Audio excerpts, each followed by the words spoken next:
Gracias. Bueno, ¿cómo están? Buenas tardes. Un poco la idea, y tal cual escuché al principio cuando anduve tomando café por ahí, es terminar puntualmente. Eso me lo dijeron, así que les auguro 1 hora 45 por lo menos de un ritmo veloz, pero espero que podamos terminar todos en el momento que ustedes están deseando volver a las obligaciones, que por otra parte son nuestras también. Les cuento que la idea es seguir un camino que no sé dónde empieza, no sé dónde termina, porque eso va a depender un poco del tiempo y de cuán conversacional sea nuestro encuentro. Yo les digo, yo tiendo a hablar rápido y bastante, entonces necesito que cada vez que quieran participar se sientan libres de interrumpir, hablen, opinen y participen libremente, más allá de que yo no haga pausas expresas para eso. A lo largo de la capacitación vamos a tener un momento de reflexión para hacer un ejercicio concreto, un poquito más vivencial, y probablemente ahí pongamos algo en común, pero somos muchos y no es fácil que podamos compartir todos juntos. Es cierto que me plantearon esto como un desafío por varias razones. Una, porque sé que ya han tenido capacitaciones previas sobre la relación entre las neurociencias, el aprendizaje y la educación, entonces un poco el desafío era poder aportar algo, aunque sea un poquito diferente a lo que ya vieron. Por otra parte, porque están todos los niveles juntos y eso hace que yo tenga que tratar de poner ejemplos que les sean útiles a todos. La persona en situación de aprendizaje, de todas maneras, se parece mucho a lo largo de toda la vida, con lo cual los conceptos generales que hoy vamos a ver aplican a cualquier edad. Si tuviéramos después que particularizar, ya sí sería lógico dividirlo, aunque sea por etapas evolutivas. Pero hoy vamos a ver algunos conceptos bastante generales. Vamos a partir de la idea y la noción que neurociencia y educación están tendiendo puentes entre sí desde hace por lo menos 15, 20 años, que hay varios autores en el mundo de universidades prestigiosas que están proponiendo establecer vínculos entre neurociencia y educación para mejorar la práctica educativa. Y vamos a decir también que esos vínculos, en realidad, cuando uno los mira un poco, no hacen otra cosa que demostrar empíricamente el valor que una práctica llevada adelante por cientos de docentes a lo largo de toda la historia de los seres humanos como enseñantes, ha hecho de manera sostenida. Con esto lo que quiero decir es, lo que la neurociencia de la educación propone es mirar a los docentes que tienen llegada, que tienen impacto, que tienen buena respuesta en los alumnos, que consiguen que todos los alumnos, aun aquel más dificultado para hacerlo, aprendan, y a partir de ahí intentó estudiar esos perfiles de docentes para entender por qué esos tienen más llegada que otros. Con esto lo que les quiero decir es, la docencia sigue siendo una tarea artesanal, la neurociencia no pretende otorgar técnicas al docente, sino conocimientos generales que le resulten útiles para mejorar su práctica. Yo de todas maneras creo que vale la pena reflexionar, porque en muchas otras prácticas que también tienen aspectos técnicos y también tienen aspectos artesanales, las cosas a lo largo del tiempo han ido cambiando. Y ustedes tienen acá un quirófano del siglo XVIII y tienen acá un quirófano de esta década. Y la verdad es que cambió mucho uno y otro, y la práctica en los quirófanos en algún sentido sigue siendo parecida al siglo XVIII, pero en muchos otros aspectos varió. Las aulas no han variado tanto, y en realidad aulas de hace muchos años se parecen mucho a las aulas de ahora. Entonces, el desafío es encontrar nuevas maneras de pensar la educación. La neurociencia lo que puede hacer es nutrir al docente con conceptos, ideas, reflexiones y postulados que va recogiendo diariamente. El docente es el que modifica la práctica en el aula todos los días.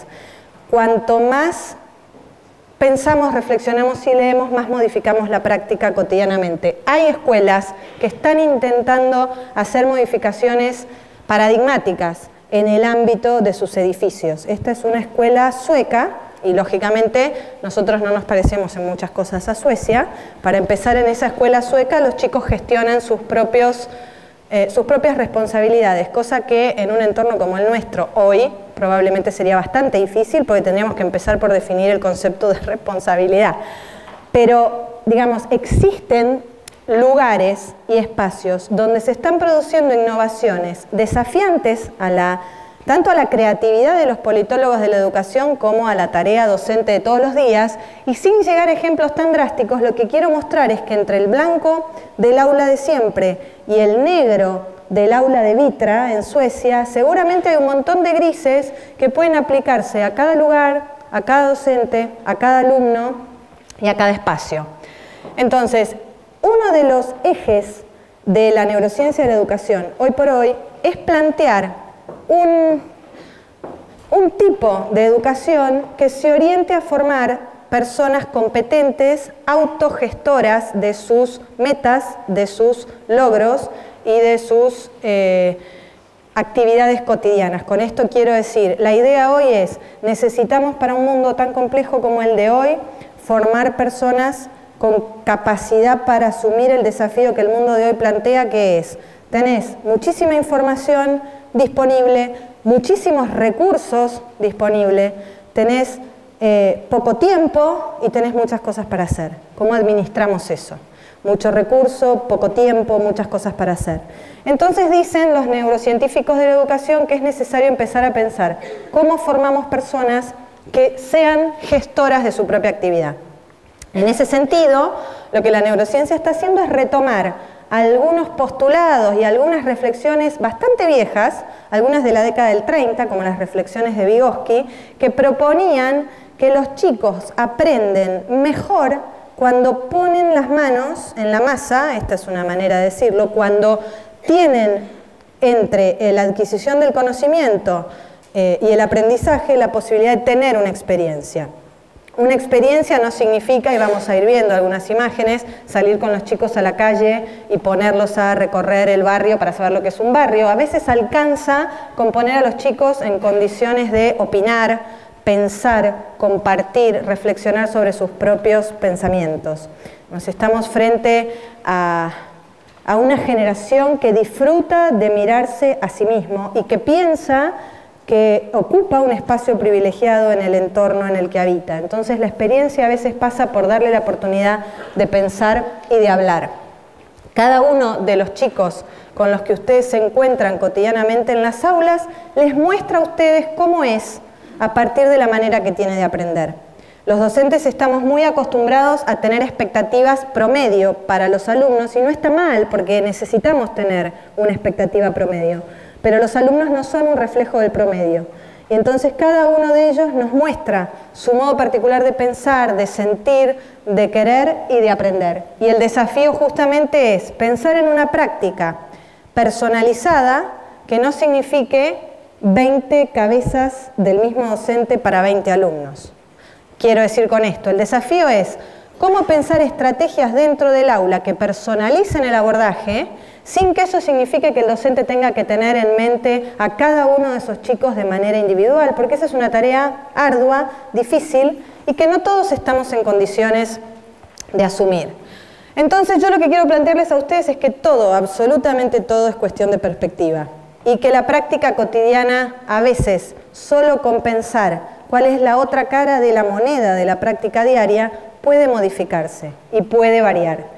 Y no traje mucho material sobre problemáticas de aprendizaje, pero voy a dedicarle 2 o 3 minutos a esos chicos que, por definición, están naturalmente menos capacitados para sostener aprendizajes en entornos promedio y necesitan de nuestra atención. Entonces, vamos a hacer un ejercicio que no es muy largo y que es un poquitito más vivencial, si quieren. Yo les voy a pedir que en un papel ustedes hagan una raya en el medio y dispongan de 2 columnas. Y les voy a pedir que piensen primero en un docente al que hayan querido mucho. Traten de recordar porque todos tenemos en la historia y en la memoria un docente al que hemos querido mucho. Entonces, piensen en ese docente que quisieron mucho y en una de las columnas escriban 3 o 4 frases o palabras que representen a ese docente. ¿Me explico? Entonces, escriban las 3 o 4 características que ustedes consideran hacían muy valioso a ese docente al que querían mucho.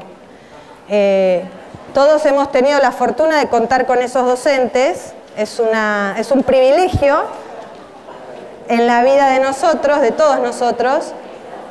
Así que piensen simplemente en 3, 4 frases y traten de, no frases, sino más bien palabras o características, digamos, ¿por qué lo querían tanto? Puede ser un docente de inicial, de primaria, del secundario.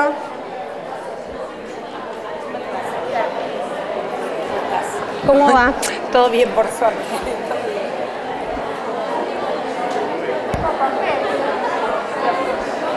Me parece que falta papel. Pueden ejercitar memoria de trabajo y tenerlo en mente. Pueden anotar en... Solo lo bueno del docente que quisieron mucho por ahora, las características que lo convirtieron en alguien que permaneció en la memoria de todos ustedes hasta el día de hoy. Del otro lado, vamos a hacer otro ejercicio. Van a pensar ahora en un docente a quien no hayan querido mucho. Van a tratar de recordar a un docente con quien no la pasaron bien.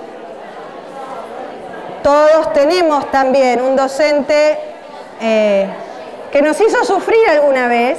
Y entonces van a poner 3 o 4 características de ese docente que fue más difícil.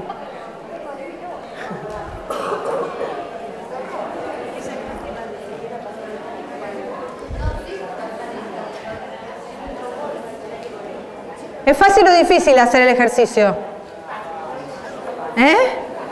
¿Difícil?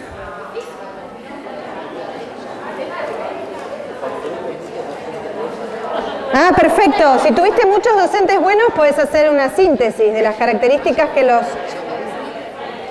Acá apuntan algo que es muy importante. No hace falta que piensen en uno solo. Pueden pensar en un docente prototípico. Si ustedes tuvieron muchos docentes por los que sintieron apego, pueden poner características aunque sean de más de una persona.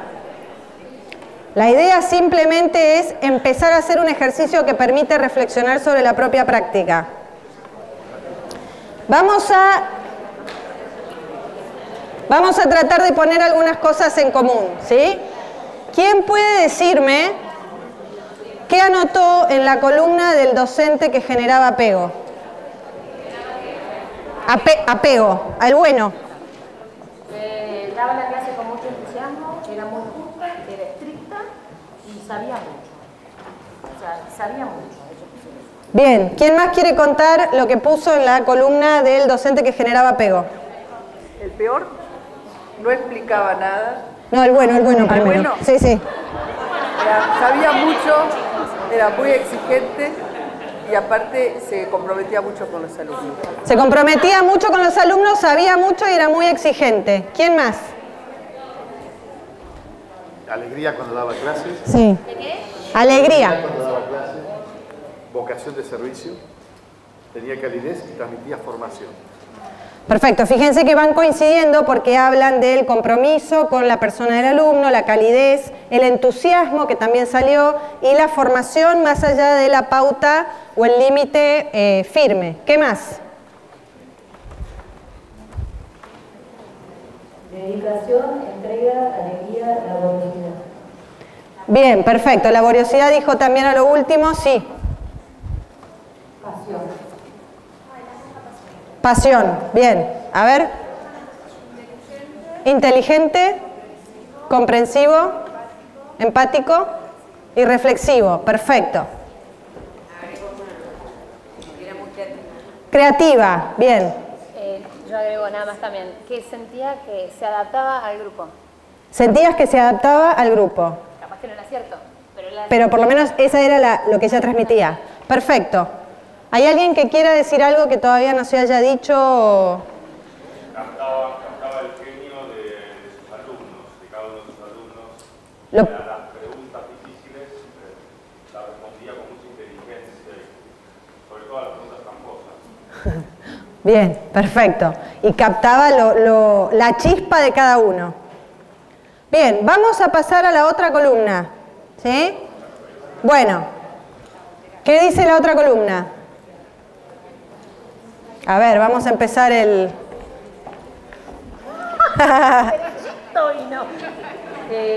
hacía muchas diferencias, yo no la hacía eso.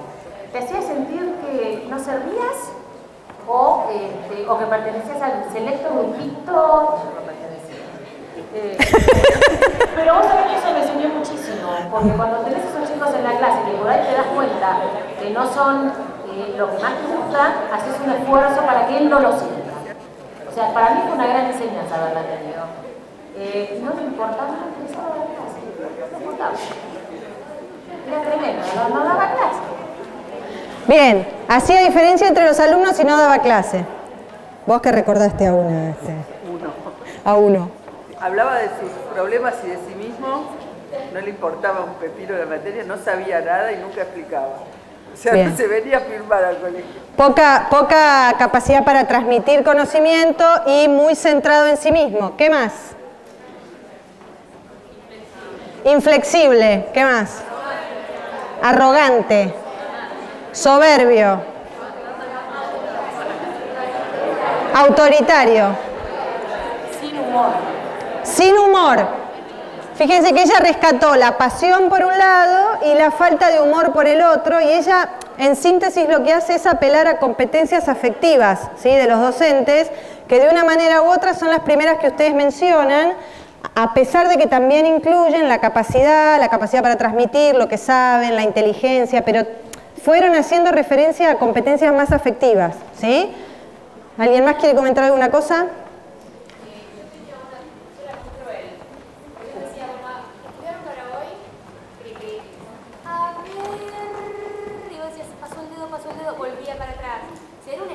Sádica.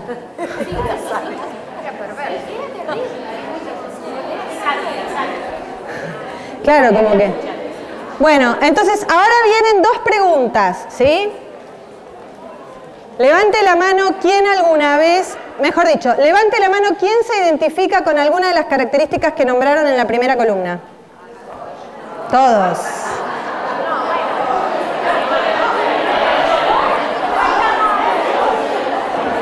En este colegio todos quedarán en la memoria de los alumnos. Ahora, escuchen la segunda pregunta. Levante la mano quien nunca se comportó como la segunda columna.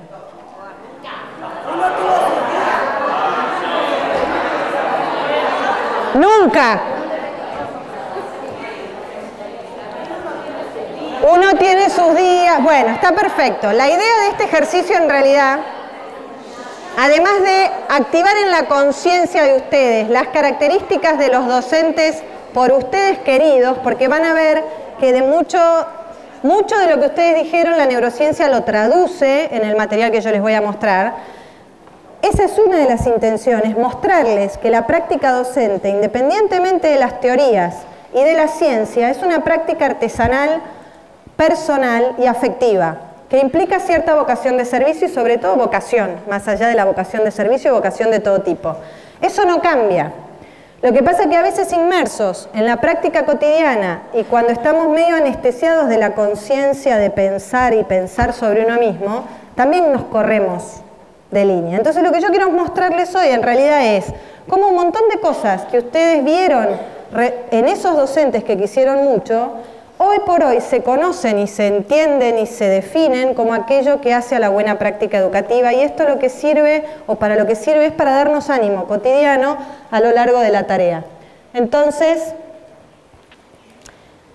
la idea es pensar que no se trata de instruir, sino de activar la chispa. Y para eso, la emoción que predominantemente permite activar esa chispa es el entusiasmo. Y todo alumno que siente entusiasmo en el docente, por lo que el docente está haciendo, diciendo, mostrando, tiene entusiasmo por el aprendizaje. Esto es algo que sabemos todos, pero que hemos demostrado a partir de algunos experimentos que se han hecho en el marco de la neurociencia y la educación. Entonces, es como, bueno, todos ya lo sabíamos, ¿no? Pero cuando sabemos que eso tiene cierto fundamento, eso también refuerza la identidad de esos conceptos. Y entonces, enseñar y aprender no son dos mundos distintos. Para la neurociencia hay algunas metodologías que desde lo pedagógico son más afines a la manera propia de ser humano, y la neurociencia en realidad lo que intenta es simplemente describir. Hay un neurocientífico que se llama Eric Kandel que dice: de ninguna manera los neurocientíficos estamos en condiciones de develar los misterios de la mente o del ser de las personas. Estamos simplemente en condiciones de describir fenómenos que observamos, pero la persona va mucho más allá y es mucho más misteriosa que eso. Con esto lo que quiero decir es: la neurociencia es simplemente una herramienta para mejorar la práctica cotidiana, pero lo que esta herramienta pudo mostrarnos es que no existe aprendizaje sin emoción y que no existe aprendizaje fuera del ámbito de lo que a los chicos les interesa. Y esto no quiere decir de los intereses de los chicos, son dos cosas distintas. Esto quiere decir que el paso previo a poder dar clase es activar los niveles de interés. Por eso digo, no es que hay que traer la PlayStation al aula, sino que hay que encontrar la manera de mostrarle a los chicos que tenemos cerca que esto que estamos por hacer también es interesante. Y en ese sentido hay perspectivas que tienen muchos años y que algunas escuelas han llevado a la práctica, como el constructivismo, que ensambla perfectamente, en realidad se llama construccionismo, ensambla perfectamente con estos postulados que hoy la neurociencia ha logrado describir. ¿Por qué? Porque el construccionismo dice que la persona, en este caso la persona del alumno, a medida que interactúa con oportunidades de aprendizaje, construye su conocimiento. Que construye su conocimiento significa se apropia de él, reflexiona con él, lo hace suyo y lo hace vehículo de los nuevos aprendizajes que tendrá. Y en ese sentido, el docente ocupa un lugar sumamente importante, pero que es un lugar que empieza por ser afectivo y que significa, y que recuerda a la paternidad.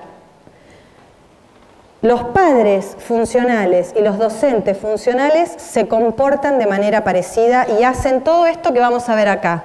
Por un lado modelan, y modelan no solamente desde el punto de vista de lo que es mostrar cómo se lleva adelante una habilidad, sino modelan el entusiasmo, modelan la pasión, modelan la humildad, modelan la apertura, modelan el haceme preguntas y yo voy a contestarte, modelan la resolución de conflictos, modelan el respeto por la opinión del otro. Todo eso se modela desde la actitud, desde el vínculo, desde el estar en el aula y comportarnos de determinada manera. Pero además de eso, el docente que piensa en el alumno como constructor del conocimiento es como un coach. Entendiendo por coach, alguien que te va preparando la pista para que vos vayas aprendiendo a resolver eso que la pista te demanda. Esto es, oriento, doy claves, trabajo con andamiaje, repito los conceptos una y otra vez, estoy atento a aquello que los alumnos particularmente necesitan, parafraseo lo que los alumnos dicen para devolverle, mira, esto es lo que estás pensando, etc. Además de eso, los docentes que se nutren de esta manera de ser docente, que son esos que ustedes nombraron y que la neurociencia hoy en día está reconociendo, usan el andamiaje como estrategia básica. Y vamos a ver, si tenemos tiempo, que el andamiaje hasta puede ser considerado el andamiaje afectivo, el andamiaje emocional. Cómo preparamos el clima del aula para que los chicos estén en condiciones de llevar adelante el trabajo en el marco del aula. Además, son docentes que hacen integración de conocimientos y que muestran cómo todas las cosas que estamos trabajando tienen relación entre sí y que trabajan con lo que ustedes conocen de Ausubel, con la activación de conocimientos previos y con lo que podría ser ir armando mapas conceptuales que le permitan a los chicos entender qué es aquello de lo que estamos hablando. Y lo más importante, son docentes que entienden que los alumnos son su reflejo o que salen o se ven reflejados en sus alumnos. Por eso esos docentes que ustedes querían tanto eran como eran. Porque en realidad ellos sabían que trascendían a través de ustedes y de hecho trascendían a través de ustedes al punto que ustedes hoy los tuvieron en mente. A los otros también trascendieron, pero de una manera diferente. Y entonces lo que estos docentes facilitan es la exploración. Y la exploración no necesariamente es en el espacio físico abierto. La exploración puede ser mental, puede ser reflexionar, puede ser autorreflexión, desarrollar el juicio crítico. Y hay muchas actividades que colaboran con que los chicos puedan desarrollar pensamiento crítico en el aula. En definitiva, son docentes que quieren, que acompañan y que están ahí, alguien dijo, comprometidos con los alumnos, comprometidos con la tarea, comprometidos con la actividad y con aquello que enseñan. Entonces, la docencia es un arte en realidad, y no es fácil capacitar docentes si pensamos en estrategias. Pero es más fácil capacitar docentes si pensamos en estimular la autorreflexión, en que lo mismo que pretendemos para los alumnos puede pretenderse para uno mismo como docente. La docencia es una actividad netamente comunicacional, es comunicación pura. Por ahí decían, y bueno, a veces tenemos esos días, y claro, y a veces tenemos esos días y entramos y los chicos saben que tenemos esos días, y conocen nuestras caras, y conocen nuestros modos, y el dedito pasaba, y ya sabíamos lo que quería decir el dedito, porque estábamos, o sea, es lo que ella comunicaba más allá de lo puntual. Entonces, los chicos aprenden cuando sienten que lo que tienen enfrente es valioso para ellos. Eso quiere decir pensar en el interés. No quiere decir pensar en los gustos o los tópicos de interés de los chicos, sino en encontrar la manera de activar interés y entusiasmo por la tarea. De hecho, esto es, si pensamos en nivel inicial, cotidiano, están todos entusiasmados. Tenemos 20 chicos entusiasmados. Pensamos en primer ciclo, es cotidiano también. La mayoría está entusiasmado. Ir al colegio sigue siendo una actividad disfrutable. La cosa empieza a cambiar a partir del segundo ciclo y mucho más en el nivel medio. Pero si pensamos lo que hacemos, segundo ciclo entramos y decimos, bueno, ahora ya son grandes. Ahora van a tener muchas responsabilidades, van a tener que estudiar, van a tener que aprender a responder tal cosa y van a tener que ser responsables con sus cosas y van a tener que preparar su mochila y hacer trabajo. Eso en lugar de entusiasmarte te va como apichonando, porque decís, bueno, a ver, yo soy 3 meses más grande y esto cambió totalmente.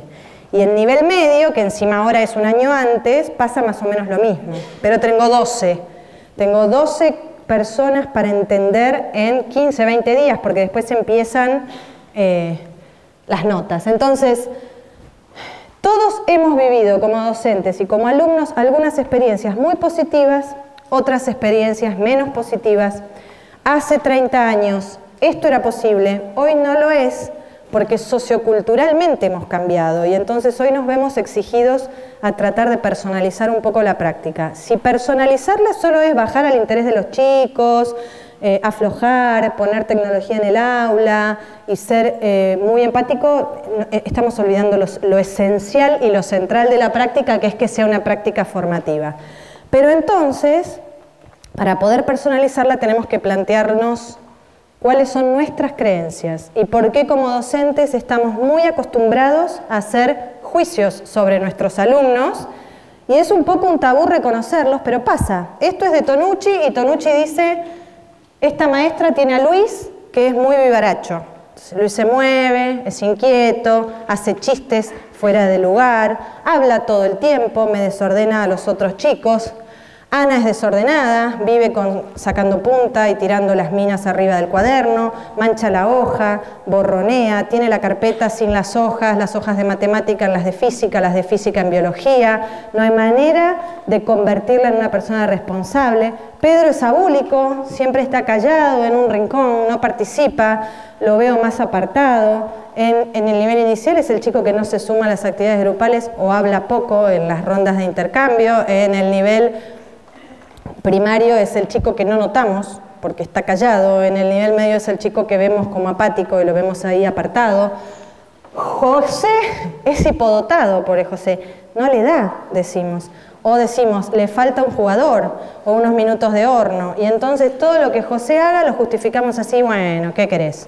Y de año a año decimos, bueno, mirá que José, fíjate, pues la verdad que es difícil José. Y Carlos, que se enoja y no tolera la frustración y contesta mal y se irrita, es un caracterial. A diferencia de Luisa, que es muy tímida, calladita, es un amor, porque está siempre sonriente, está chiquitita ahí, acomodada en un rincón. Si la miramos se pone un poco colorada y es la que esta hubiera señalado más de una vez con el dedito. Mercedes, en cambio, es una maleducada que nos irrita soberanamente, no la queremos ni ver. Y solo Juan es normal. Juan es igual a nosotros, si se fijan. Entonces, este es un poco el tema. Si lo pensamos, aquellos alumnos con los que tenemos afinidad son los que nos parecen nuestros mejores alumnos. Y esto es un fenómeno que no tiene nada que ver con la docencia, sino que tiene todo que ver con cómo somos los seres humanos. Y los seres humanos somos así. Los seres humanos vivimos determinando si las personas que tenemos alrededor son o no son de nuestro agrado. Forma parte del ser social del ser humano. El docente tiene que tratar de hacer eso a un lado y poder acercar su práctica a todos. Porque de hecho pasa que muchos chicos no quieren ir a la escuela y cuanto más grandes menos quieren ir, y tendría que ser al revés, porque en realidad cuanto más grande más conciencia de que estoy caminando hacia el salir al mundo solo, y cuanto más grande menor interés. Entonces Tonucci dice, ¿por qué será que los alumnos aprenden más en el recreo que en las aulas? Eso es, en algunas aulas. ¿Por qué en algunas aulas no aprenden? Y entonces es necesario ahí empezar a pensar cuáles son las estrategias generales con las que nosotros contamos para comunicarnos con los alumnos. Porque Tonucci dice, toda la tecnología que quieran, toda la innovación que quieran, todos los cambios socioculturales que quieran, la escuela es un espacio de encuentro. Y los espacios de encuentro no van a dejar de existir, aunque vayan cambiando su forma. Entonces, si es un espacio de encuentro, es un espacio donde las personas se comunican. Se comunican teniendo en cuenta objetivos concretos. Por eso digo, el vínculo es importante, lo afectivo es importante, pero hay objetivos concretos, educativos, curriculares, valorativos o vinculados a los valores, que necesitan ser mediatizados y que necesitan ser después evaluados. Ahora, esto es un algoritmo abstracto. Tenemos objetivos, tenemos estrategias, tenemos que evaluar. Eso puede modificar su forma múltiplemente. Tenemos además reglas claras. Tenemos expectativas y tenemos premios y castigos. ¿Cuántas veces otorgamos las reglas claras? ¿Cuántas veces castigamos? ¿Cuántas premiamos? ¿No? Porque las caritas felices en el nivel inicial hacen eso. Premian, estimulan, le otorgan a la persona la sensación de lo estás haciendo bien. A veces pasa con los chicos, sobre todo los que tienen problemas de aprendizaje, que dicen en el consultorio, bueno, en el cuaderno de comunicaciones, estaba el otro día con un paciente y le dije, ¿qué pasó que tenés el cuaderno de comunicaciones lleno de observaciones? Me dice, lo que hago bien no lo ponen. Y es verdad, no lo ponemos, o sea, castigamos, porque en definitiva es un castigo para lo que para la neurociencia es castigo. Premio significa cualquier cosa valiosa que vos recibas después de una acción. La mirada del docente y la sonrisa del docente para el cerebro es un premio. Y van a ver que en el cerebro, cuando hay contacto visual, se activan áreas que son áreas de valoración de recompensa. O sea, el contacto visual alcanza para que la persona sienta que está siendo considerada. Por otra parte, en el aula hay un esquema que no falla. Si nosotros empezamos por establecer objetivos, bueno, miren chicos, hoy vamos a ver esto. Y esto lo vamos a ver porque. Y lo vamos a usar para. Y después aclaramos conocimientos previos. ¿Qué idea tienen de esto? ¿Y qué saben? ¿A qué les parece a qué les hace acordar? ¿Y con qué se relaciona? Y ahí uno ya está activando la experiencia. Eso es constructivismo en el sentido de hacer que el alumno tenga la experiencia directa, ya solo con pensar. Y entonces después nos ponemos a trabajar. Todas las estrategias propuestas en libros afines a la neurociencia de la educación siguen este trabajo, este lineamiento. Es, cuanto más claro tiene el alumno el objetivo, más comprometido puede estar con la tarea. Y si no, piensen como adultos. Si uno llega a un lugar y dice, bueno, escúchame, andá y pelá 4 papas, ¿para qué crees que pele las papas? Vos pelá las papas y después hablamos. ¿Cuántos pelaríamos las papas? O sea, vamos a empezar, bueno, pero decime para qué, decime para qué, decime para qué, decime para qué. Y a los chicos muchas veces no le decimos para qué. De la misma manera, en la medida que nosotros tengamos entusiasmo por lo que queremos transmitir, los chicos lo van a tener. Pero los chicos necesitan, más allá del entusiasmo, que nosotros le digamos, mira, esto es importante, esto no es importante. Entonces, estamos acostumbrados, porque la docencia exigía eso, 20 años atrás, a dar información. Toda la información es importante. Dale.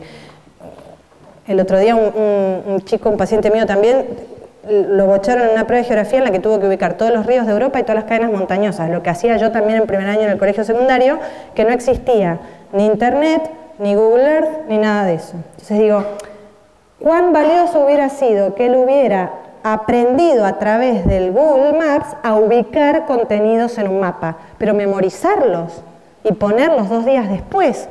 ¿Para qué? Entonces, es posible que los chicos encuentren contenidos relevantes cuando lo que transmitimos es, esto es valioso, esta es una herramienta valiosa para vos.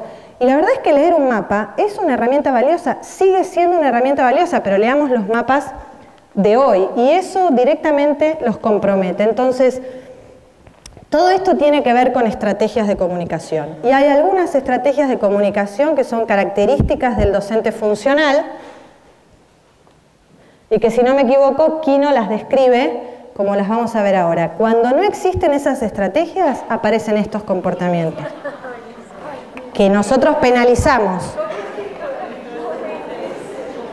Los maestros lo llaman copiarse, nosotros lo llamamos trabajo en equipo. De una manera o de otra están desarrollando habilidades y competencias útiles para sobrevivir en el mundo de hoy. Lo que pasa que esto afectivamente revela que para ellos tener ese contenido no hace falta. Vamos, es como, si yo estudio para tener este contenido, yo estoy perdiendo el tiempo. Me lo pongo en un papelito y salgo del paso. O sea, desde el punto de vista adaptativo, la conducta es muy buena, por eso ellos lo llaman trabajar en equipo. Pero acá el que fracasó es el docente que no pudo transmitir que eso era valioso para ellos. Entonces, Quino tiene en Mafalda innumerables ejemplos de cómo los humanos nos comunicamos entre nosotros y cómo lo importante no es lo que decimos, sino lo que hacemos. Yo les voy a poner nota de concepto, chicos, yo se las voy a poner. Ustedes, además de la nota del trimestral, van a tener una nota de concepto, y si el concepto es bueno, y después viene el 5, el trimestral. Y el concepto, no, bueno, pero el trimestral es muy importante, el trimestral no estuvo bien. Pasa todos los días, y no pasa porque las personas que enseñan son malas. Son modos que nos fueron quedando, porque antes la docencia así era funcional. Antes vos tenías que aprender que, mira, este es un cúmulo de conocimiento que necesitas para el día de mañana. Yo te lo doy, vos lo agarrás, lo repetís y te vas. Aceptábamos todos. Hoy, ¿cómo convencemos a un chico que es eso lo que tenemos que aprender a hacer? Ahora, los chicos entran a Google, ponen, no sé, Babilonia, Enter. Entran al primer link, copian, pegan y entregan. No saben discriminar entre links, no saben fijarse si la información que está dentro es de una fuente satisfactoria, no saben lo que es una fuente, no saben lo que es una fuente valiosa, ni saben que no todas las páginas dicen cosas que son rigurosamente aceptables o de consenso. Entonces Quino dice, tengo algo para vos, Felipe, un almanaque de los que regala el almacén de mi papá. ¡Qué bueno! Tiene un paisaje muy bonito con la luna y un lago con botes, vacas y cerros nevados. Y en primer plano, un cortinado y un jarrón con flores y mariposas. Verás qué lindo, ya se lo imaginaron, el almanaque es impresentable. Y entonces Felipe dice, gracias. Y Manolito dice, gracias. Diciendo, está clarísimo que no le gustó. Entonces, la docencia se trata de comunicación. Y con 2 o 3 ingredientes conscientes, metacognitivamente conscientes en la cabeza, el docente de cualquier nivel tiene a los alumnos consigo. Uno de esos ingredientes es el feedback positivo. En nivel inicial el feedback positivo es permanente. Hoy estuve en el colegio de mi hija más chica y antes de que se paren los chicos y digan la poesía que iban a recitar por la Feria del Libro, la maestra dijo, acuérdense, estamos todos a... Y los chicos dijeron, ¡prendiendo! Muy bien. Eso hacen las maestras de nivel inicial 190 veces por día. Eso hacen las de primer ciclo. ¿Cuánto lo hacemos en segundo ciclo? Que no tenemos que hacer muy bien, pero el pulgar funciona para todas las edades. El problema es el tono. ¿Y cuánto en nivel medio? Entonces Quino lo expresa así. Felipe va a dar lección, todo apichonado, chiquitito, y la maestra le dice, muy bien. veo que estudiaste, puedes ir a tu asiento y estás súper agrandado. El feedback positivo del docente, sobre todo el docente que genera apego, es valiosísimo y alcanza para que el chico sienta que vale la pena aprender con él. Otro es la tendencia del docente a buscar rastros de comprensión en los alumnos. Dicen que cuando el docente busca rastros de comprensión en los alumnos se comprometen más con la tarea. Hay un autor que se llama David Dunn, que tiene un libro que se llama Cómo ser un extraordinario maestro de primaria, que dice que el método del pulgar no falla, que el docente tiene que decir, ¿entendieron? A cualquier edad, y los chicos tienen que levantar así o así, y que con que haya uno solo que haga así, el docente tiene que parar y decir, bueno, a ver, ¿quién le explica? O vamos de vuelta.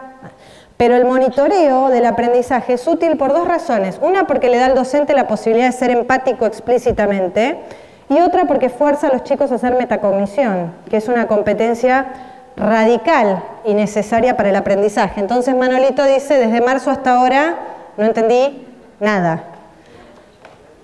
Otro es el conocimiento que tienen los docentes del mundo de los alumnos. En ese sentido los chicos son fáciles y los adolescentes también lo son. En la medida que sienten que nosotros sabemos lo que para ellos es importante, ya podemos dejar de hablar de eso. Pero necesitan pensar que nosotros sabemos. Entonces, a veces alcanza con saber el nombre de los lugares donde los chicos van a bailar para que ellos sientan que somos empáticos con ellos. Y no hace falta hablar de nada más. Ya estás conmigo. ¿Sabes eso? Estás conmigo. Por eso Mafalda le decía a la maestra, enséñenos cosas realmente importantes. Porque la maestra le estaba explicando, le estaba haciendo escribir, mi mamá me ama, mi mamá me ama. Y este lo voy a leer primero porque es excepcional. Veamos, los puntos cardinales. El sol sale por la mañana. Estrictamente está bien, pero no, la mañana no es un punto cardinal. Eso al sol no le importa, sale igual, cosa que también es cierta. Sí, bueno, pero ¿por dónde? Por la ventana del living. Eso visto desde tu casa, ahí sí, a mi edad no tengo posibilidades de amanecer en otro lado. Anda a tu asiento, por favor, lástima de charlar con usted, me fascina. Así. El adulto es como cuando uno habla con sus hijos, ¿no? En charlas a padres siempre decimos, lo que tu hijo te cuenta no va a ser interesante, pero sí desde la perspectiva de él es interesante. Entonces con los alumnos pasa exactamente lo mismo. Si uno está esperando que lo que digan sea interesante, nunca va a poder dar un feedback positivo. Y la escucha activa tiene que ver con eso, con acomodarse al que habla. El aula participativa y que cada uno participa desde el lugar que pueda y que el error o la respuesta incorrecta a la consigna también sea bien recibida, porque viene de lo más natural de cada uno de los chicos. Y finalmente, prestar atención a la reflexión y a las teorías del alumno. Los chicos tienen a toda edad, y cuanto más grandes más, teorías acerca del mundo, piensan cosas. El adolescente lo hace por, digamos, en su máxima expresión y es hasta filosófico su pensamiento, pero desde chicos los chicos tienen teorías. Cuando atendemos a las teorías de los chicos y los hacemos partir de sus propias teorías, los tenemos con nosotros. Entonces, cuando la maestra explica cuál es la población mundial, Mafalda pregunta con qué porcentaje de seres humanos de verdad. En el fondo la pregunta tiene un trasfondo filosófico muy grueso y la maestra puede contestar, no sea maleducada, estamos hablando de otra cosa.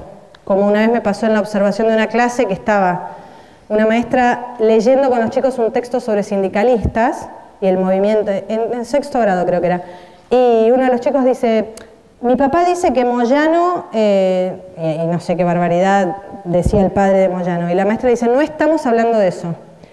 Y en realidad estaban leyendo un texto de sindicalistas. Entonces, la maestra en realidad era una chica muy jovencita y yo creo que parte de lo que le pasó fue que dijo, me voy a meter en un brete, que cómo salgo. Pero cuando ella dice, no estamos hablando de eso, mata el germen de interés que había surgido.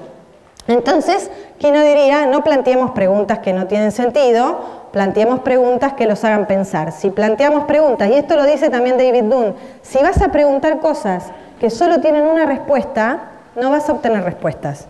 A los chicos les gusta pensar. sobre todo a los chicos de hoy, que en general están criados con pautas parentales de mucha negociación, no necesariamente funcionales, pero a eso están acostumbrados y entonces quieren discutir. Entonces, ¿cómo hacemos para trabajar todo esto y al mismo tiempo educar? Entonces yo creo que ahí lo que la neurociencia de la educación nos dice es tal vez haya que replantearse qué significa educar, no desde el punto de vista cosmovisional, sino desde el punto de vista operativo. Antes educar significaba, digo porque lo cosmovisional sigue siendo lo mismo, ¿no? Pero desde el punto de vista operativo antes era tengo que darte un montón de información. Hoy ¿qué tengo que hacer? Hoy tengo que estimular el desarrollo de competencias que te permitan adaptarte a un mundo que es muy complejo, porque es un mundo que exige competencias socioemocionales muy delicadas y finas para llevarla bien, y porque es un mundo en el que la información sobreabunda y lo más importante es aprender a discriminar el valor de la información. Y es importante también aprender en un mundo que desde el punto de vista superficial ofrece muchas cosas desde lo relativo, o sea, todo parece relativo, es importante construir herramientas valorativas que te permitan mantener un equilibrio y navegar en un mundo que se te ofrece como absolutamente relativo. Entonces, para eso yo uso la metáfora de los 4 mosqueteros y digo, algo que la neurociencia nos otorga y que me parece a mí es muy valioso para la educación es pensar en aulas que estimulen el desarrollo de lo que se llama la capacidad de autorregulación. Para eso contamos con 4 mosqueteros o 4 procesos básicos, característicos de la neuropsicología de las personas, que son los que permiten navegar el mundo más o menos razonablemente. Ustedes para estar acá tienen que estar inhibiendo que hace frío, que son las 7:25, que en casa están los chicos, que estarían descansando, que ya estarían en pantuflas, y están todos acá. Si ustedes hubieran privilegiado el impulso a volver a casa para hacer todo eso, no estarían acá. Entonces, lo primero que tiene que hacer una persona para cumplir con sus objetivos es regular sus emociones. Y ese es uno de los mosqueteros, la regulación de las emociones. Por otra parte, ustedes tuvieron que cumplir con un tiempo, mirar el reloj varias veces para llegar a las 5:30 o 5:20, tuvieron que organizar su día, tuvieron que pensar más temprano quién iba a hacer qué en casa porque ustedes no iban a estar, tuvieron que pensar en que la vianda del colegio la iban a preparar más tarde o más temprano y que si la iban a poner en la heladera o si no la iban a poner en la heladera, o sea, tuvieron que usar recursos operativos, nosotros los llamamos funciones ejecutivas. Es un término que probablemente hayan escuchado más que el de regulación emocional porque hace varios años que está como muy sobre el tapete, pero las funciones ejecutivas son las habilidades de organización. ¿Vieron esos chicos que ustedes conocen que no tienen lo que tienen que traer, no tienen las carpetas ordenadas, dan vuelta a la hoja y dejan media hoja en blanco, no tienen el lápiz donde lo tienen que tener y no tienen la goma, y cuando ustedes les dicen tráeme tal cuaderno, traen otro, y uno dice qué desorganizado y desordenado? Bueno, es un chico con dificultades en el desarrollo de las funciones ejecutivas. Además de eso, ustedes tienen que mantener una postura políticamente correcta y tienen que estar acá sentados y aunque lo que yo diga no sea interesante, tienen que poner cara de estoy con vos, porque tienen habilidades políticas, sociales, correctas y adecuadas. Las habilidades sociales forman parte del tercer mosquetero, la cognición social, que implica la capacidad que tenemos los seres humanos para relacionarnos con otros seres humanos y para pensar lo que el otro piensa. ¿Vieron esa situación conyugal de estás enojado? No, sí, yo sé que estás enojado y no me lo querés decir. O 12:05, la mujer que dice, prende la luz y dice tenemos que hablar.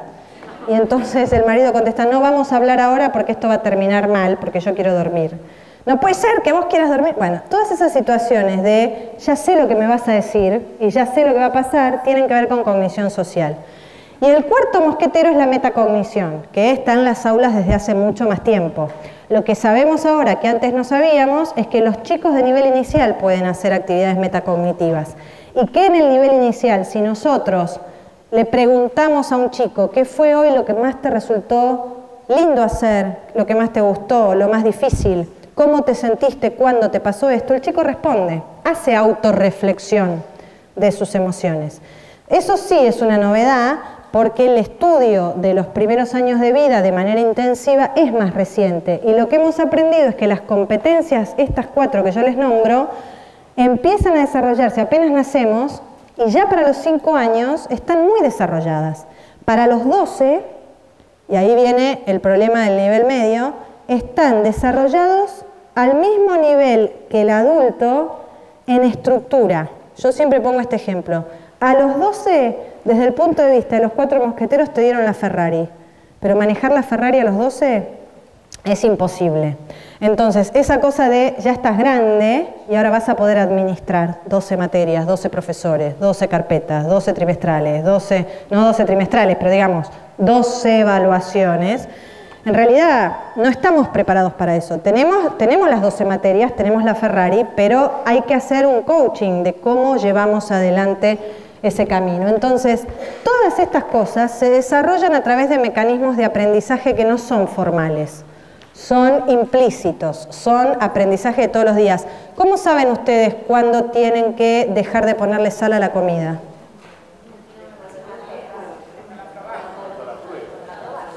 Pero, está bien, pero ¿por qué parás en algún momento? Porque más o menos tenés idea. Ese más o menos tenés idea refleja un aprendizaje implícito, ¿sí?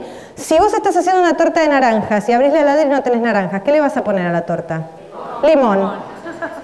Nadie me dice brócoli, porque todos sabemos que el limón es un cítrico, que más o menos si no tenés naranjas podés zafar con los limones.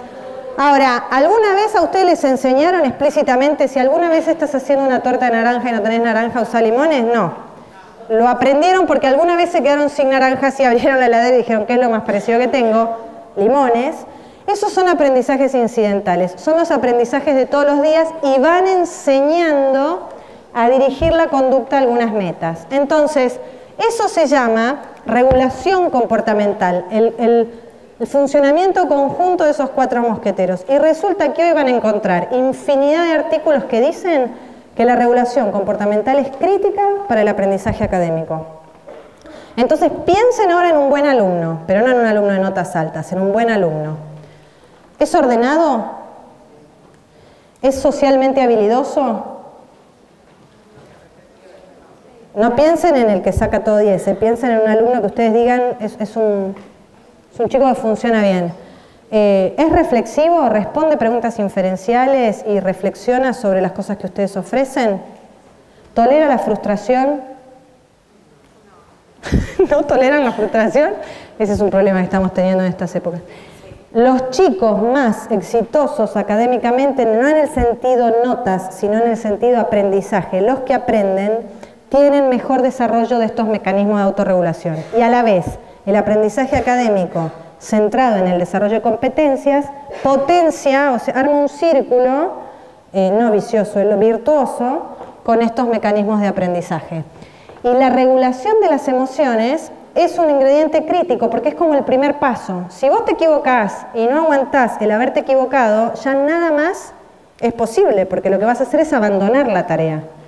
Entonces, ya a los 3 años, en sala de 3, se puede observar cuáles son los chicos que toleran menos la frustración, que son más susceptibles al error y que abandonan la tarea cuando lo que aparece es la adversidad o la dificultad. Y eso es una constante temperamental que tenemos que atender porque si no se posterga hacia adelante en el tiempo. No se posterga, pero bueno, se sigue para adelante. A veces las palabras no vienen. Entonces, para todas estas cosas es útil saber qué relación hay entre cerebro y aprendizaje. Muchas de estas cosas que yo les cuento implican desarrollos de hace pocos años, 10, 15, 20, y entonces todavía tenemos una manera colectiva de ser pedagogos que tiene el conocimiento colectivo de hace 40 años atrás. En realidad Vygotsky en el año 34 decía la pedagogía tiene que cambiar porque la pedagogía anterior era muy instruccionista, pero no sé qué pasó con los 100 años que en el medio porque más o menos seguimos como él decía que teníamos que cambiar. De todas maneras, hay muchos autores que nos nutrieron en estos últimos 100 años. Uno de ellos es Bandura, que dice, ojo, se aprende por observación, se aprende por modelado. Por eso si vos estás entusiasmado, tenés entusiasmados a los chicos. Por eso si vos sos justo, tenés alumnos que son justos entre sí. Y si no lo sos, vas a observar conflicto en tu clase. Y si mediás y tratás de mediar en el conflicto, vas a tener alumnos en tu clase que van a espontáneamente mediar en el conflicto. El aprendizaje, dice él, depende de la experiencia directa y de la observación. Y en definitiva, a lo que nos conduce es a insertarnos en una comunidad. No tenemos que pensar que la comunidad nos moldea a nosotros. Nosotros vamos creciendo y nos vamos insertando en una comunidad de la manera más adecuada a nuestra forma de ser. Pero la realidad es que aquellos que no lo logran sufren y mucho. Entonces tiene que haber cierta estimulación de mecanismos socioemocionales que te permiten navegar en un ambiente humano. ¿Y cuáles son esos mecanismos? Muchos autores dicen las intenciones. ¿Qué hacemos todo el tiempo? Pensamos en intenciones. Los chicos también. El profesor no me quiere, me odia. El profesor me quiso, no puedo decirlo con palabras adolescentes, pero lo hizo a propósito. Me quiso hacer quedar mal. Siempre hablamos en términos de intenciones. O al revés, me ayudó, me mostró, me indicó, me asesoró. Desde chiquititos estamos preparados y vamos desarrollando la capacidad para mirar las intenciones de los demás. Hay muchas maneras de pensar esto en la vida cotidiana, algunas muy femeninas, pero en definitiva yo también soy mujer. Cuando entramos a un negocio y estamos recorriendo un perchero y viene una mujer desde el otro lado, por alguna razón sabemos si miro la misma prenda que estamos tratando de alcanzar o no. Y regulamos la velocidad. Entonces, si ustedes observan, van a ver que a veces en los negocios hay mujeres que empiezan a caminar más rápido. Uno no estaba mirando a esa mujer, pero por alguna razón, digamos, el cerebro computó, mira, quiere lo mismo que vos, apurate, porque te lo saca. Y si te ganó, te vas a quedar medio relojeando a ver si después de ir al probador lo devuelve. Entonces, porque también sabés que en definitiva cabe la posibilidad que lo devuelva. Entonces, eso se llama referencia social y tiene que ver con que el conocimiento que construimos diariamente es lo que es socialmente relevante para las personas como nosotros. Cada curso tiene su referencia social, cada edad tiene su referencia social. Y si nosotros como docentes no pensamos en lo que es socialmente relevante para los chicos, tanto en edad como grupo particular que tenemos enfrente, los perdemos. Y vuelvo, no es tópicos de interés, es lo que socialmente es relevante. Entonces, si uno dice la Play es una porquería, que podemos pensarlo y podríamos discutirlo, pero ya los perdimos. Mientras que uno podría decir, a mí, que de chico me divertía con otras cosas, me parece que estaría bueno que probaras vos también con otras cosas además de la Play. Son dos mensajes completamente distintos y el segundo es un poco mejor. Entonces, hacemos eso, o sea, es como que nos negamos a lo que ellos traen y lo que ellos traen es lo que para ellos es socialmente referente. Entonces, en ese sentido, lo que tenemos que tener en cuenta es que tenemos muchas individualidades, cada una de las cuales tiene un estilo de aprendizaje particular y peculiar, que no es que sean todos tan distintos, pero son distintos. Y entonces nosotros tenemos que ofrecer actividades que tengan en cuenta esa individualidad. La mejor manera de ofrecer ese tipo de actividades es poner a los chicos a pensar y a reflexionar, porque entonces de ahí cada uno reflexiona desde su individualidad. Después hay que aguantar las opiniones diversas, hay que mediar en el debate que se arme, pero esto puede pasar desde muy temprano.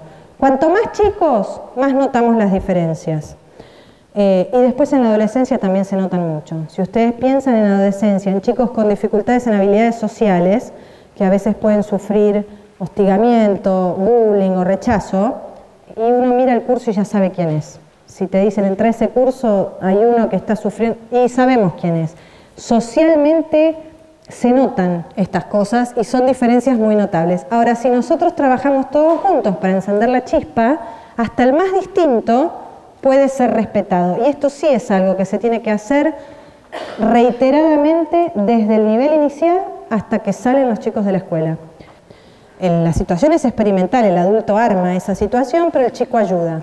Y después cuenta que a medida que crecemos se va instalando lo que él llama, lo que llaman the bystander effect, que es cuantas más personas hay cerca de alguien que tiene un problema, menos chance tiene esa persona de ser ayudado. Esto es, si nosotros ahora salimos de acá y hay alguien tirado abajo en la puerta de... Acá tal vez no porque no somos anónimos, pero si estuviéramos en un lugar en el que nadie nos conoce y salimos y hay alguien tirado en la puerta y atrás nuestro vienen 90 personas, alguien lo va a ayudar. Yo me voy rápido, tengo que ir a casa. Y es tremendo eso. Y entonces Tomasero dice, si nosotros consideramos que desde chicos el gen del altruismo es lo más prevalente, la escuela es un buen lugar para combatir ese tipo de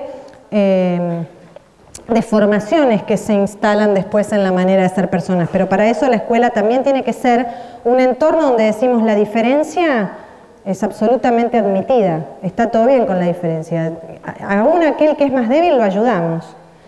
Pero, acá no pasa, pero en algunas escuelas vos decís, tiene dislexia. Bueno, tiene que aprender ortografía. Está bien, pero si tiene dislexia, es como decirle a un ciego que vea. O sea, no, la ortografía es importante. Bueno, pero por ahí puede usar un corrector de texto, no lo usará después, ahora no. Va a tener un regular en lengua, te aviso. Sí, pero tiene dislexia. Y bueno, pero yo no le puedo poner un satisfactorio. Bueno, hay que adaptarle la prueba. No, la prueba no. Yo no adapto la prueba. Esto pasa todos los días. Acá no, pero pasa todos los días. Acá jamás. Pero pasa todos los días. Y Uta Frith, que es una autora que les recomiendo, tiene un libro editado en español que se llama Cómo aprende el cerebro, que es, digamos, explícitamente escrito para docentes. Ella dice, las individualidades necesitan ser atendidas, si no, no hay aprendizaje. Entonces, la ventaja es que los chicos de hoy están mucho más acostumbrados al cerebro que nosotros cuando éramos chicos. Ya lo tienen totalmente incorporado al cerebro. Entonces, eso facilita que podamos psicoeducar a los chicos acerca de ciertas diferencias individuales relacionadas con el aprendizaje y se lo tomen con naturalidad. Yo no sé si tienen hijos chicos, pero los programas de Disney Junior tienen siempre personas de distintas razas, personas con alguna discapacidad, digamos, es por ley eso. Entonces los chicos de 2, 3, 4 años crecen viendo series en las que uno de los personajes está en silla de ruedas, o es sordo, o no ve. Eso enseña, y nos enseña a nosotros también, que todavía no hemos logrado asimilar y admitir la diferencia en el aula de la mejor manera posible.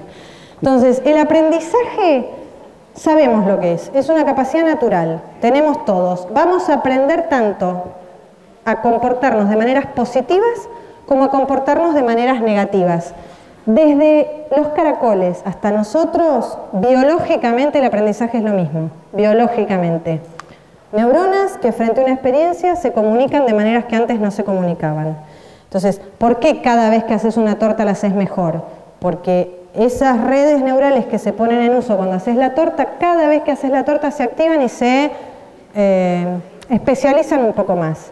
Entonces, biológicamente es lo mismo. Ahora, no es lo mismo socialmente o humanamente, más allá de que el caracol no puede ser humano, pero digo, nosotros estamos en condiciones de apreciar la diferencia y la diferencia existe y muchas veces empieza en la biología, entonces tenemos que prestarle atención. Ahora, los aprendizajes pueden ser positivos, dice Kandel, o negativos. Acá este chico dice, si haces el trabajo lo suficientemente mal, no te lo van a pedir de nuevo, posiblemente. Esto también es un modo de aprender, digamos. El personaje Calvin de la historieta se la pasa recibiendo retos de la maestra, azotes de la maestra, críticas de los padres, porque él vive con esta filosofía. Pero para él, esa es una manera de llegar más rápido a donde quiere llegar, que es ir a jugar, salir, andar en bicicleta, etc. O sea, eso también es un aprendizaje. Entonces, cuando nosotros seteamos un aula en la que generamos este afecto, y eso también es un aprendizaje y lo estamos seteando nosotros. Entonces, Judy Willis, que es una autora que también recomiendo, dice, en la medida en que no hay diversión, entendiendo diversión como experimentar agrado por el lugar donde estoy, el aprendizaje no ocurre. Y piensen en situaciones de la vida cotidiana y esto es así, o sea, estoy a gusto, aprendo, me acuerdo, retengo. No estoy a gusto y pienso en otra cosa, pienso en algo que me haga sentir más a gusto. Entonces, ¿por qué no? ¿Me adelantás a mí? Entonces, ella dice que es necesario empezar a pensar en la manera de acercar lo placentero al aula y da algunas estrategias, otra vez, yo te hago así dedito, y dice, lo que nos pasa últimamente es que estamos muy apurados por lo que los politólogos de la educación necesitan. Notas, currículas completas y contenidos dados y aprendidos. Entonces ella dice, mientras que los politólogos de la educación sigan insistiendo en contenidos, los docentes están bastante atados en la posibilidad de llevar el placer al aula. Porque llevar el placer al aula a veces significa que si la clase está en medio de una discusión placentera, agradable y constructiva, la podemos dejar seguir. ¿Y qué no tenemos que hacer? Chicos, basta, necesitamos ver el tema que teníamos que ver. Entonces Judy Willis dice, lo primero que necesitamos son politólogos de la educación que nos den permiso para centrarnos en la formación de competencias. Y dice también, si los chicos no se sienten a gusto en el aula, pasa lo mismo que le pasa al adulto cuando no se siente a gusto. Se borra. Está pero no está. Entonces, en la medida en que el docente logra el vínculo, están. En la medida en que el docente es como la de Tonucci, que solo Juan es normal, está para Juan y no está para los demás. Y como siempre, el humor es un poco exagerado para que lo entendamos, pero todos tenemos nuestros Juan es normal y nuestros Luisa es maleducada. Entonces, la idea no es ser un payaso, así como la idea no es llevar a los tópicos de interés de los chicos al aula, la idea no es divertirlos a los chicos desde el modo, sino, dice ella y otros, la idea es pensar en cuál es el objetivo para el que estamos trabajando. Formar personas felices y capaces de hacer de su entorno un espacio mejor o formar personas que salgan conociendo algunas cosas. Hay toda una línea en psicología que se llama, tiene un nombre que no ayuda, porque se llama psicología positiva. Entonces hace pensar en libros de autoayuda, pero en realidad el autor principal se llama Seligman y desde la década del 50 está haciendo investigaciones sobre esperanza y desesperanza. Y él dice, él hizo experimentos con perros a partir de los cuales definió la desesperanza aprendida. El experimento era así, ponía un perro en una jaula, la jaula tenía dos partes. Le daba una descarga eléctrica de este lado, el perro saltaba a la otra. Se quedaba en la otra. Le daba una descarga en esta, saltaba. Entonces el perro rápidamente aprendía que cuando le daban una descarga tenía que saltar a la otra. Una vez que había aprendido eso, cuando saltaba a la otra y caía en la otra, había una descarga también. A partir de ahí, después de intentar X cantidad de veces, el perro abandonaba todo intento de evitar la descarga eléctrica. A eso Seligman lo llamó desesperanza aprendida. Bueno, si les dio lástima al perro, piensan en los chicos con trastorno de aprendizaje. Mal, no, 1, 5, 3. Son descargas eléctricas, no lo vemos así, pero lo son. Y existen autores que hablan de las emociones académicas, concretamente las emociones que ocurren en el aula, y nombran la desesperanza como la más pervasiva para el aprendizaje. Si te sentís desesperanzado en relación a la posibilidad de aprender, haces como el perro, bajaste los brazos. Entonces, ellos dicen, ¿y si pensamos en escuelas que intenten enseñarles a los chicos a ser felices, qué tenemos que hacer? Y ahí lo tienen a Seligman. No, uno para atrás. Ahí lo tienen a Seligman y él dice, tenemos que trabajar para estimular la ocurrencia de emociones positivas en el aula, esto es, disfrute, alegría, esperanza y relajación, en el sentido de, ¿vieron cuando el aula se pone tensa y uno tiene que bajar la tensión? Además, dice él, tenemos que focalizar en lograr el compromiso de los chicos, y eso tiene que ver con el vínculo, y en que existan en el aula relaciones positivas entre los miembros de esa mini comunidad. Él dice que cuando en un aula hay un hostil, el aula es hostil, porque están los que tienen miedo de que alguien sea hostil con ellos, están los que piensan por qué nadie defiende a aquel con el que fueron hostiles, y el hostil toma fuerza. Entonces él dice hay que mediar todo el tiempo. Además, tenemos que otorgar cosas con sentido y tenemos que ser capaces de cumplir con aquello que nosotros ofrecemos.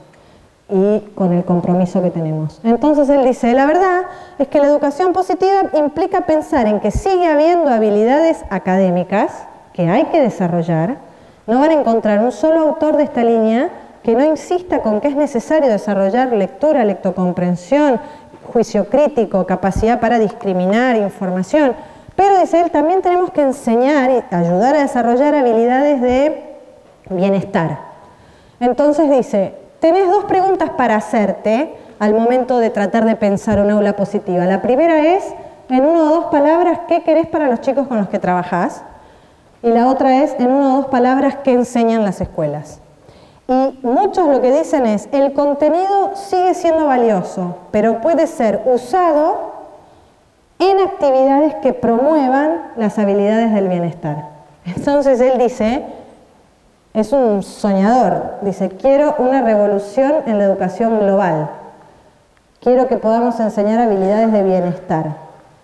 Quiero poder tener y enseñar a tener emociones positivas, sentido, compromiso y buenas relaciones. Entonces dice que para eso tenemos que estimular algunas características que todas las personas tenemos en potencia, como la honestidad, la lealtad, la perseverancia, la creatividad, la bondad, la sabiduría, el coraje y la justicia. Casi nada. Pero si pensamos, bueno, tenemos que estar trabajando para insertar al individuo en la sociedad y en el mundo que le toca vivir, va a ser un mundo complicado, y si trabajamos para esto, va a ser un mundo mejor. Y acá está Tomasello, ya les aclaro, todos los neurocientíficos son felices con lo que hacen. Todas las fotos de los neurocientíficos son sonrientes y como diciendo, qué bien la paso y qué bien, qué bueno es ser yo mismo. Este es Tomasello y él dice, ¿qué tenemos que estimular si queremos fomentar el altruismo? Tenemos que estimular las habilidades de cooperación. Para eso hay muchos pedagogos que hablan de trabajo en equipo y dicen, el trabajo en equipo estamos habituados a armen grupos. Bueno, estos dicen no, el grupo lo arma el docente. Y el docente dice, voy a poner a fulano, que es muy bueno en esto, con mengano, que no es tan bueno en eso, para que fulano le modele a mengano.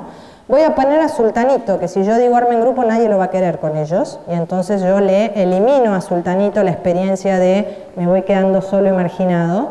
Además los voy a poner con perengano, que es muy inquieto, pero sultano lo tiene cortito. Entonces dicen, hay que armar los grupos teniendo en cuenta las diferencias individuales. Y después, a trabajar. Y lo que lo hace difícil es la generación con la que estamos trabajando. A mí me parece que como el foco sigue estando puesto en la información, siempre vamos un paso atrás. Yo tengo una hija de 4 años que estaba jugando el otro día al iPod, le dije, gorda, lo estás haciendo mal, me mira y me dice, ay mamá, y me explica, y lo estaba haciendo bien. Entonces, no tenemos manera de enseñarle a esta generación a usar cosas que nosotros casi no entendemos o tenemos que aprender a usar. Pero ellos no saben tampoco discriminar el valor de la información y eso lo van a necesitar. Y si nosotros les mostramos el valor de eso, llegamos. Entonces, a mí me parece que lo que la neurociencia en definitiva propone es centremos la mirada en competencias que permitan sobrevivir en un entorno que no va a ser fácil. Hay 2 fundamentales que están en el marco de lo que es la cognición social. Una es la teoría de la mente, que es esto que permite apurarse al lado del perchero. O sea, yo creo que sé lo que vos pensás. Es como cuando uno dice, claro, vos te ofendiste porque yo hice tal cosa. No, no me ofendí. Sí, sí, te ofendiste y no me lo querés decir. O sea, la opinión de uno siempre prevalece sobre lo que el otro diga que pensó. Eso es teoría de la mente. Nos la pasamos, sobre todo las mujeres, ¿no? A veces digo también, es como cuando uno llega a una fiesta, se encuentra con 3, 4 amigas, entra una que no es amiga y miramos así, miramos a otra y quedó todo dicho. Si el problema es los vestidos, los zapatos, con quién vino, está todo clarísimo. Una mirada alcanza. Es muy poderoso el ser humano en esa habilidad de entender lo que el otro piensa. Y esos chicos que ustedes conocen con déficit de habilidades sociales no saben hacer esto. Entonces de repente levantan la mano y dice, profe, había que entregar una tarea hoy y usted no la pidió y los otros lo quieren matar. Lo hizo con un exceso de honestidad, pero no le funcionó bien esto, no pensó, si yo digo esto y los que no la trajeron estaban pensando que iban a zafar y no zafan, me van a matar. Y la otra que hay que desarrollar es la empatía, que es la capacidad para ponerse en el lugar del otro desde el punto de vista de los afectos y sentir con el otro. ¿Ustedes vieron Cinema Paradiso? ¿Lloraron? ¿Cuándo lloraron? ¿En qué escena? En el final. En el final. En varias, pero el final es muy lacrimógeno. Yo no lo traje, pero lo tengo el videito del final, y cuando uno lo pone en una charla, la gente no llora, pero se emociona y se acuerda. ¿Se acuerdan dónde la vieron, Cinema Paradiso? ¿Se acuerdan dónde estaban? ¿Les pasa eso con todas las películas? Cuando llegamos a la emoción, queda fijado y queda grabado el aprendizaje o lo que se aprendió de una manera muy, muy, muy significativa. La empatía tiene que ver con eso. En la medida en que puedo sentir con el otro, estoy activando emociones de manera permanente. Entonces, hoy estamos enfrentando a todos los niveles algunas problemáticas que tienen que ver con el hostigamiento y la conducta hostil entre pares. No sé si más que antes, pero las consultas arrancan en nivel inicial, chicos de 4 o 5 años que son agresivos con sus pares y padres que se quejan de la presencia de algunos chicos con conductas agresivas, hasta llegar a la adolescencia, comportamientos de este tipo, hostigamiento por redes sociales, etc. Esta es una problemática social. Esta es otra problemática social que tiene que ver con la pauta parental, pero, digamos, muchos chicos, y nosotros entramos en contacto con ambientes a veces relativamente más privilegiados, pero la agresividad entre personas es muy frecuente hoy, en la calle, es una pauta, y tenemos que trabajar para combatir un poco esta pauta. Y la otra problemática es el aburrimiento en el aula, y ahí es donde ese es el desafío. Los otros son desafíos de la paternidad, de la docencia, yo creo que también por responsabilidad social, pero sobre todo de la paternidad. Este es un desafío claramente asociado a la docencia. Tener a los chicos comprometidos con el aprendizaje y con lo que pasa en el aula. Entonces, todo es cuestión de perspectiva. Y como yo decía al principio, no se trata de pensar en que tenemos que darle un giro radical a la práctica, sino en que tenemos que pensar sobre la práctica. Para eso hay un concepto que es el concepto de clima emocional del aula, que es muy útil para tratar de lograr ese enganche o compromiso por parte de los chicos. En este artículo, que si después les interesa yo se lo puedo mandar a Silvia para que lo tengan, así como algunas otras de las cosas que fuimos viendo, lo que ellos dicen es no hay manera de ser efectivo en el rendimiento académico si no se tiene compromiso con el trabajo.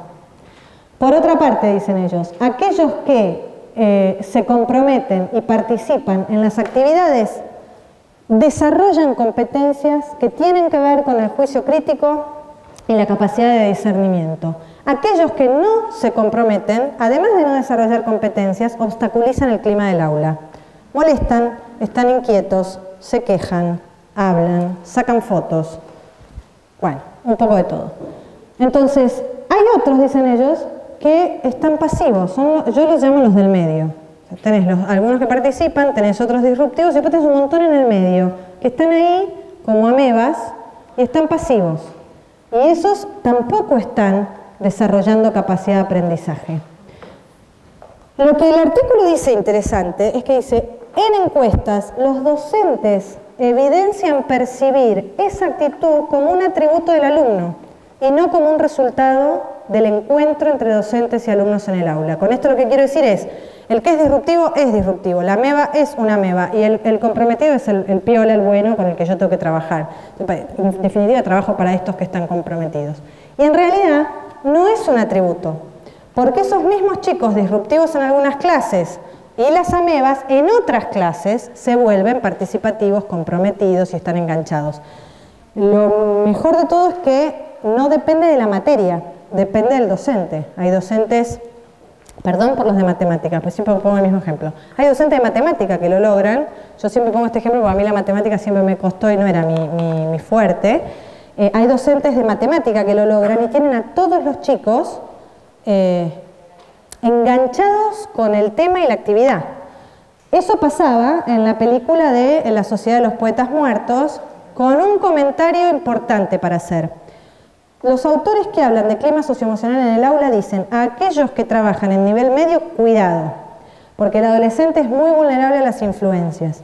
Y no se trata de usar el afecto, como se ve un poco en la película, para tenerlos a todos conmigo y convertir esto en una cosa de vida o muerte, lealtad. No, no, no. Se trata de llegar a ellos y engancharlos, pero no de ser su amigo, aliado o la persona con la cual después ellos asumen un compromiso.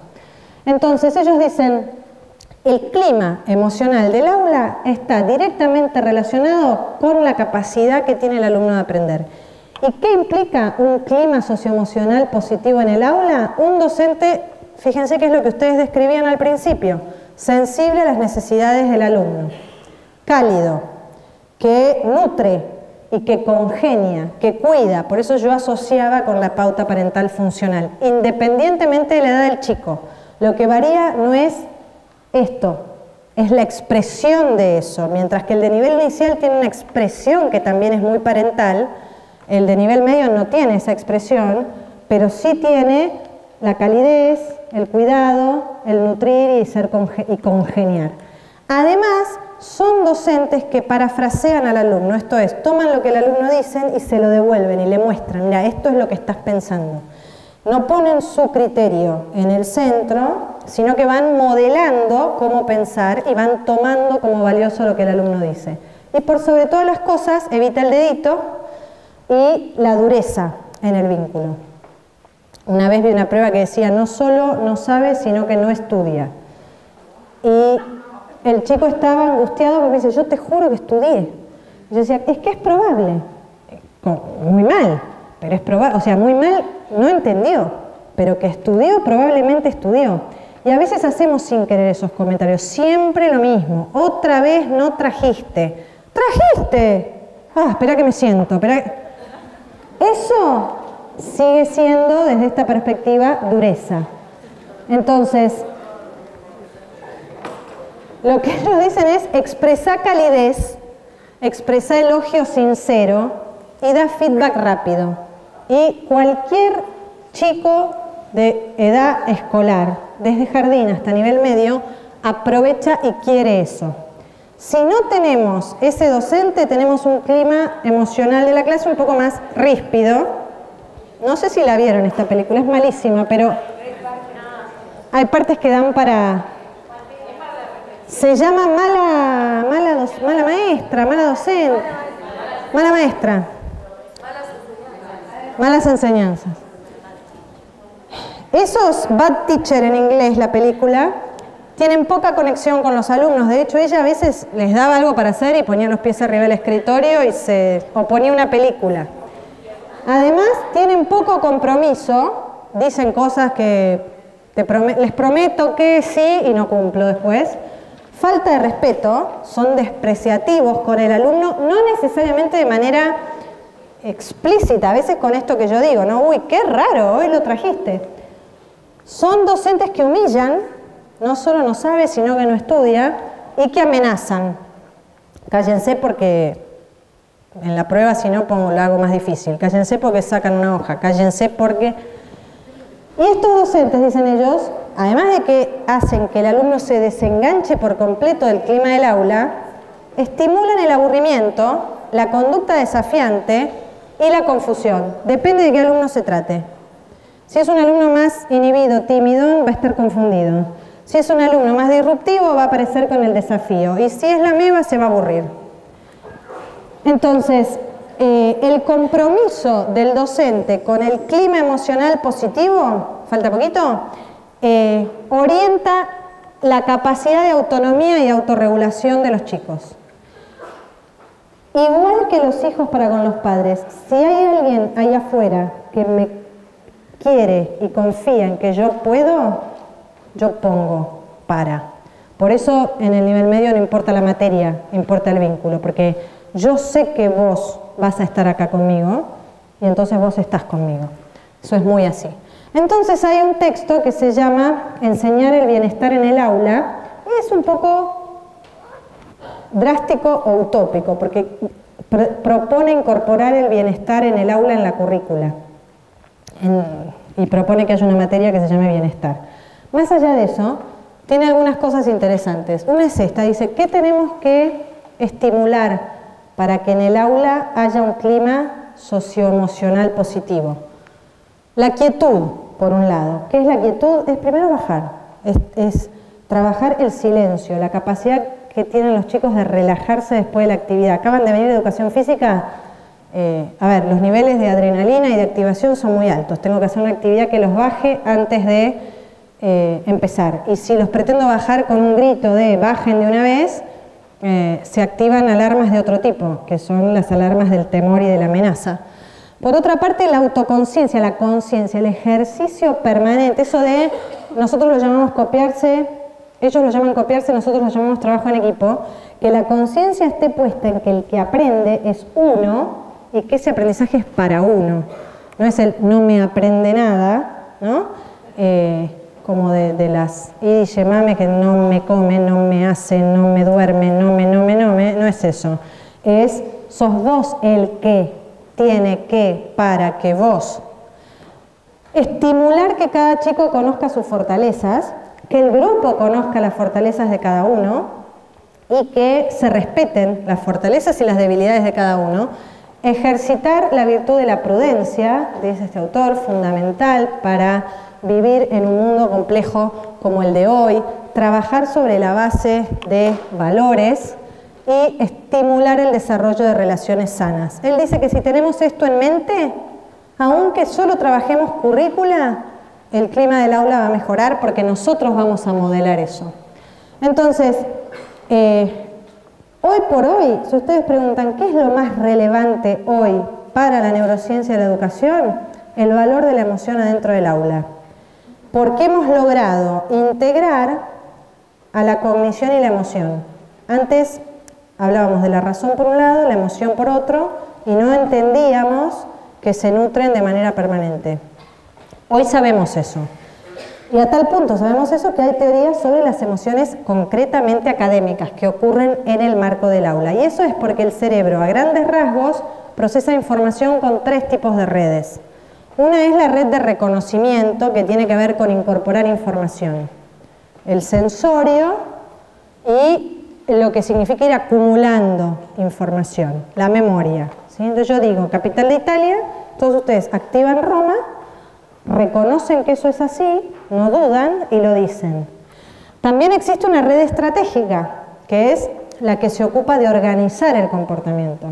Yo dije capital de Italia y algunos se podía confundir, o mejor dicho, yo digo capitales de Europa y ustedes empiezan a pensar Italia, Londres, París, y ahora digo capitales de América. Y ahí tienen que dejar de lado las de Europa y empezar a pensar en las de América. Y si ahora basta capitales de África, no vamos a pensar en nada, salvo los docentes de geografía.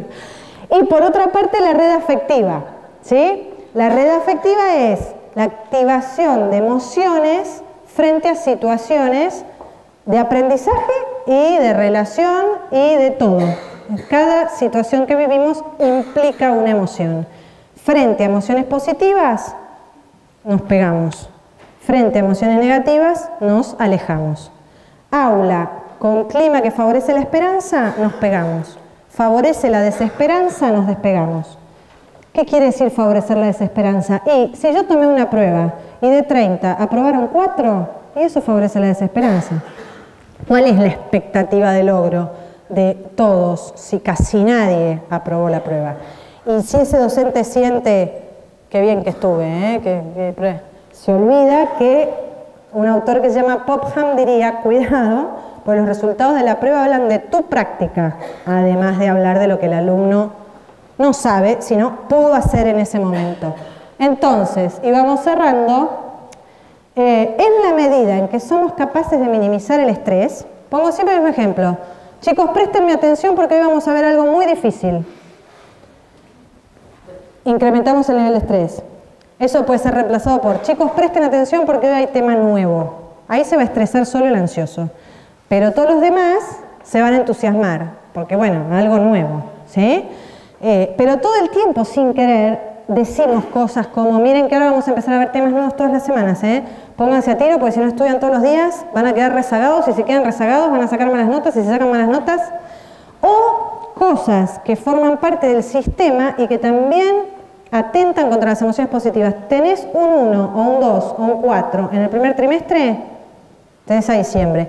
Mandémoslo a casa en esas horas porque ¿para qué? O sea, es sádico decirle a ese chico, además tenés que estar acá, tenés que poner buena cara, tenés que sacarte un 7 en el segundo trimestre para el concepto. Le estamos diciendo, o sea, vas a venir 200 días para después irte a diciembre de todas maneras. Cuando uno lo piensa desde la emoción y desde la emoción que puede activar eso y no desde la razón, bueno, podemos empezar a pensar diferente. Entonces, las emociones están directamente relacionadas con el aprendizaje. Un nivel de activación óptimo, esto es, emociones positivas, disfrute, esperanza, entusiasmo. Hay aprendizaje. Aburrimiento, no hay aprendizaje. Ansiedad, no hay aprendizaje. Entonces, si nosotros generamos niveles de estrés en el aula, los niveles de aprendizaje disminuyen. En la UCA hay un profesor de una materia muy difícil que típicamente el parcial de psicopatología es un parcial difícil para las alumnas de psicopedagogía, no difícil, más que difícil y muy importante. Bueno, el profesor abre el parcial con un párrafo que dice, esta es una situación característicamente estresante, relájese. Si usted estudió, usted está en condiciones de responder este examen. Tómese unos minutos para relajarse, para pensar, antes de leer las primeras preguntas. Le doy un consejo, léalo de principio a fin y no se asuste si no sabe algunas preguntas. Recuerde que no tiene que contestar todo. Las alumnas reciben el parcial y se empiezan a sorprender, pero ese es un buen ejemplo. El parcial es igual de difícil que fue toda la vida, pero ese primer párrafo genera un vínculo entre el docente y el alumno. A eso me refiero con controlar los niveles de estrés. No me refiero con hacer yoga en el aula, ni mucho menos. De la misma manera, trabajar con los chicos, ¿qué es la frustración? ¿Cuándo aparece la frustración? ¿Por qué es bueno tolerar la frustración? ¿Y cuál es el valor de la tolerancia a la frustración? De chiquititos, en nivel inicial, los que mejor toleran la frustración son los que tienen padres que le traducen eso. Gordo, estás frustrado porque no te salió, pero espera, intentemos de vuelta. Vos intentá de vuelta que vas a ver que te sale y no te preocupes, no te tiene que salir de entrada. O la metáfora de Messi, ¿cuántas pelotas patea Messi y por eso hace tantos goles? Si cuando patea se frustra porque no entró, ¿cómo patea la próxima? Eso lo trabajamos mucho con los chicos. Entonces la idea es, ¿cómo hago para hacer una clase personalizada? Otorgo la oportunidad de participar. ¿Con qué? Con la simple experiencia de pensar, opinar, reflexionar, ser autorreflexivo, otorgando novedad, y en ese sentido la novedad puede estar dada por un tipo de actividad, por un contenido novedoso, por una estrategia que, bueno, ahora fulanito y menganito van a pasar, yo me voy a sentar, ustedes van a ser el docente y nos van a explicar tal, no sé, es infinita la gama de posibilidades para otorgar novedad, siempre en el marco de un vínculo. ¿Hay eso? La experiencia es placentera. ¿Hay experiencia placentera? El cerebro le dice a la persona que no sabe que el cerebro está diciendo eso, relájate, arremangate y ocúpate. Así que ese es un poco, es difícil seleccionar qué se va a decir en 2 horas, pero me parece que tal vez esto es un poquito más, por lo menos menos frecuentemente dicho, y hay autores que estudian las emociones académicas que no son tan difundidos en el ámbito de la neurociencia local, que son muy útiles para los docentes, porque los docentes ven esas caras de esperanza o desesperanza, de disfrute o de aburrimiento, de enojo o de satisfacción, todos los días multiplicadas por el número de alumnos que tienen. E intuitivamente trabajan con esas emociones. Lo que pasa que si a vos te dicen, ese trabajo que vos estás haciendo intuitivamente tiene sustento, tiene valor, la ciencia está viendo que eso que vos haces intuitivamente es así, porque hay otras cosas que hacíamos intuitivamente que no probaron ser exitosas. Eso refuerza la propia identidad y ayuda a decir, bueno, lo voy a intentar de vuelta porque por lo menos parece que el esfuerzo no es en vano. Así que yo no sé dónde está el que le prometí que iba a ser 7:30, pero